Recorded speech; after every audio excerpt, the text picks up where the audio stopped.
Crisco, Des and Ryan and Charlie Puth in town last night. I saw a bunch of friends on Facebook were at the show.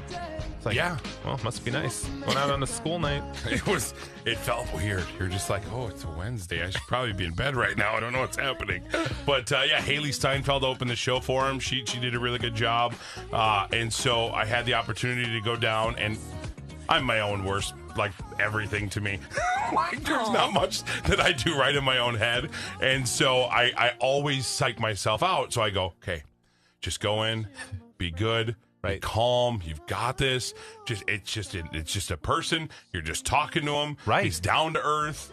He's very, and I've talked to him before, but then it's like being in front of said person and getting in there, and they're like, okay, so you got 5 minutes. Somebody's in there before you. Boom, boom, boom. Here you go. Okay, and now jump in there. You're in. Okay, 5 minutes starts now. And you're like, oh, God. Okay. Is this 5 minutes now? Are we in the 5 minutes, or are we starting it? And then my voice goes from lower to louder, and I'm like, is this it? Are we good? Sir, you're in the room with us. Okay, I'm sorry. I'll bring my voice down. I'm really sorry. Mr. Puth actually likes it very calm. And I'm sorry. Here we go. Let's start in. And then I think that I have to have an intro every time I do it. like we can't just talk about it beforehand. So I always have to say the show's name for some reason. And then it just goes all downhill from there. So this is going to be a little magic for you. All right. We love it. I wouldn't change a thing. It's my favorite interview is a Crisco interview. Well, let me tell you. I've learned from last night to the last time with Ed Sheeran. It's not going to change. So if you like it, good. Don't ever change. Here we go, everyone. Who's that heavy breathing feller? Tell you that he knows Ben Queller. It's Crisco's awkward celebrity interview. I want to jump in here. My name is Crisco with Crisco, Des and Ryan on KS95. I'm here with Charlie Puth. Yeah, I love KS95. That's right. The sweaters. Yeah, we talked on the phone when your last song released. That's right. Yes, okay. With Des, and we talked to you. Ryan was gone last time, but this is it, man. You said it. Why does the voice sound so freaking familiar? Yeah, luckily it's pretty loud. It just kind of carries and goes on. Yeah. So we got to see your first couple songs ahead of time, and it was so cool. It's such a cool concert experience. Yeah. Why switch from that personal kind of like getting autographs, taking up pictures, to doing something on stage where we can actually hear what you're hearing? It just feels like, I mean, you said it just feels so impersonal doing a meet and greet. Like, you know, it's not truly what the name insists. You're not meeting somebody and greeting them. You're just like, picture, okay, bye, picture, pay to, and the whole principle of paying to meet someone is very strange and foreign to me. So I thought, why not give them like a sneak peek into my rehearsal? Absolutely. Now we're back here in your dressing room right now, and my favorite question to ask is the concert rider. What is there? Because you went from a year ago, you said you opened up for Sean, and now you're at this venue at the XL Energy Center for Shawn Mendes, and now you're here headlining your own show. Yeah. So what's on that concert rider? What makes it all the time? What's stuff you do just for fun? I'm a big diva. Some throat coat tea, some Manuka honey, which Sean actually told me to get. Now I put it on my rider.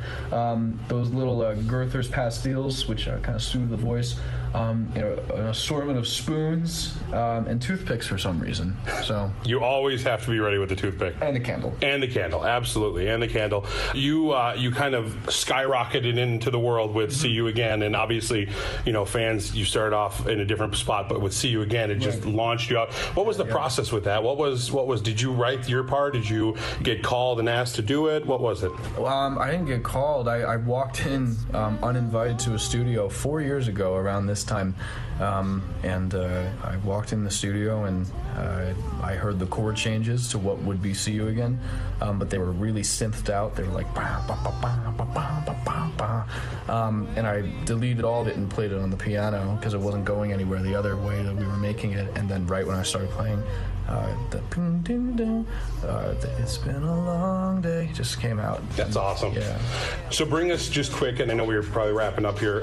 What's the difference in a year? I mean, you were opening up a year ago, and now you are opening your tour and headlining it and just living the dream. It's exactly what you said. I honestly can't believe it, and I didn't get a whole lot of sleep last night, and it just hit me now that I'm headlining the place that I opened last year, so it feels really good. Yeah, I mean, it's one of those things that you don't forget. Now, before we close, is there any way we are huge fans of you, KS95, Crisco, Des, and Ryan? Can we love you, support you. Is there any way we could get just a liner, or do you not do liners? No, not a big deal. I can do liners. Just something. Is that okay? I just made this up on the fly, so if it's not okay, tell me no. Yeah. Just you're listening to Crisco, Des, and Ryan on KS95. Hey, it's Charlie Puth, and you're listening to Crisco, Des, and Ryan on KS95. That's awesome. Thank you so much. That is the best. It really is. It's so sad.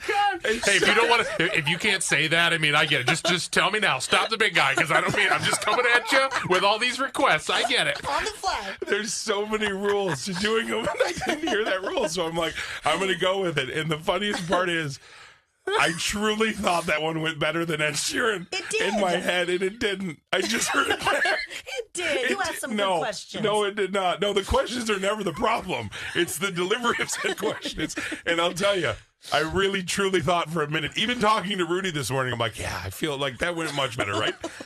It didn't. It didn't at all. The funny part is you didn't even have to edit that much. That was pretty much what it sounded like. They're actually all the same questions from Ed Sheeran, because there is a part that I edited out where you were like, so on your wedding day, who are you going to have played? And I'm like, oh, God, say Ben Queller. Please say Ben Queller, Charlie Puth. Say Ben Queller. And I just thought that was a fun question to get him talking. And I had an entire page of questions. But here's what happened. Oh, my. It was on my phone, and it kept shutting down. It kept, like, the screensaver kept coming on. Yep. And I'm like, oh, my God, stop it. And so I'm, like, recording, trying to read the question, having it upside down because he's on the other side. Oh, it's outstanding. It is. It really is. Thank you, Crisco. Thank you. It's like, bravo. It's like Chris Farley. It really is. It's like, so I just wanted to ask you about your music, and it just was, God, it's so stupid. So stupid.